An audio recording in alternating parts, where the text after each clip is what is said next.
Navpravah news સમયની સાથે અફવા નહીં ફક્ત સમાચાર। નમસ્કાર, નવપ્રવાહ ગુજરાત ન્યૂઝમાં આપનું હાર્દિક સ્વાગત છે। ડભોઈ તાલુકાના ચાંદોદ નવા માળવાના રાજવી પરિવારની મિલકત વિવાદ મામલે ડભોઈ કોર્ટે મહત્વનો ચુકાદો આપ્યો છે। વર્ષ 2017માં થયેલી મારામારી અને ધમકીના કેસમાં 2 આરોપીઓને દોષિત ઠેરવ્યા છે।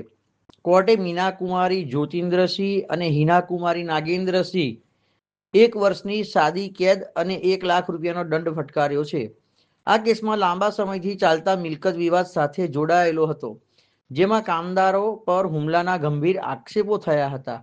હવે આ ચુકાદા બાદ રાજવી પરિવારો વચ્ચેનો વિવાદ કઈ દિશામાં આગળ વધે છે તે જોવું મહત્વનું છે। રાજરતનસિંહ રાજેન્દ્રસિંહજી છે। હું માંડવા જે રાજ પરિવાર છે એનો મુખ્ય સભ્ય છું, અત્યારે છું સદસ્ય। હવે અમારો જે નવો પેલેસ છે, નવો બંગલો છે, એ ગામના બહાર મારા દાદાએ બન્યો હતો, મારા નામ ખુશાલસિંહજી। હવે એની મેટર એવી છે કે હું ઉપર રહેતા હતા અને નીચે અમારા મોટામાં રહેતા હતા, જેમને કોઈ સંતાન નહોતું, દીકરી એ નહોતો, દીકરી નથી, તો એમના ખેતી કરવા માટે એમના બહેનનો છોકરો છે મોહનપુર, ત્યાંથી બોલાયો અને એના સાથે અમારા નાના કાકા સાહેબે પોતાની દીકરીએ પરણાવી હતી। એ 2 સંબંધો હતા, એટલે નીચે આવીને રહેતા હતા અને ખેતીનું કામ એમનું સંભાળતા હતા। અમને એવું કે વડીલો પાર્ટી છે એટલે અમે મેન કુટુંબી થઈએ, એટલે ભવિષ્યમાં અમને જ મળવાનું છે, પણ આને કંઈ લખાણ રજૂઆત કરીને અને બહાર વેચવા ફરતા હતા, અમને જાણવા મળ્યું। એટલે અમે કોર્ટમાં ગયા અને અમે આખો કેસ સિવિલમાં મૂક્યો છે કે ભાઈ આ મિલકત અમારી છે, વડીલો પાર્જિત છે, એમને મળવા પાત્ર છે। ત્યાર પછી એ લોકો એમને અહીંયા કે બહુ પ્રકારે હેરાનગતિ કરી। અમારા માણસો આવતા હતા, એમને ધમકીઓ આપતા હતા, ઉપર કામ કરવા નહીં જવાનું એવું કહેતા હતા અને બહુ હેરાન કરતા હતા। પણ અમે તો ન્યાય પર અમને ન્યાયાલય પર અમને ભરોસો હતો, એટલે અમે તો કોર્ટને પકડી જ રાખી હતી। એના પછી આ અમારા ત્યાં એક બેન ઘરકામ કરતા હતા, હેમલતાબેન પટેલ, એ નીચે ઉતર્યા છે એમના સર્વન્ટ ક્વાર્ટરમાં જવા માટે કંઈ વસ્તુ લેવા, તો આ લોકોએ આખી ઉતરીને એમને બહુ મૂઢ માર માર્યો। એ અમે આખી CCTV કેમેરા મૂક્યો જ તો અમને ખબર હતું આવું કોઈ બીના બનશે જ, કારણ કે આ લોકો હિંસક થતા હતા।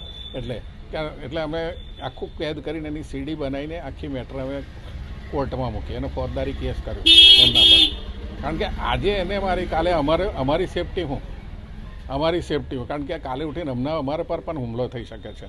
એટલે એ લોકોએ કેસ લડ્યા, એ લોકોએ સામે કેસ કર્યો એમના પર કે આ હેમલતાબેને અમને પણ માર્યા છે અને અમારે 2 નોકર હતા, જીત અને શંભુ, એમના પર પણ આટલા 75 વર્ષના વયોવૃદ્ધ હોય જે ચાલી ન શકતા, એ કોને શું મારી શકે? જજે તો જોયું અને એમના પાસે કોઈ એવિડન્સ નહોતું।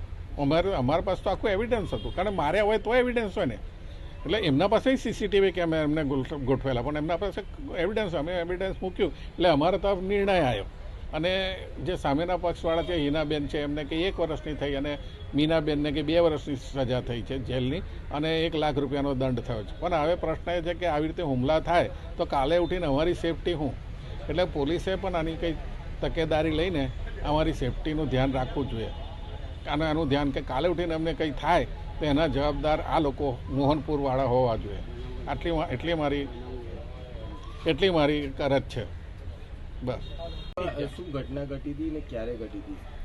હું ઉપરથી કામ કરીને નીચે આવતી હતી, મારા ઘરે જતી હતી ઓળીએ, તો એમને મને કહે છે 2 મા દીકરીઓ જાલીને મારીને ધક્કો પાડીને પાડ નાખી મને।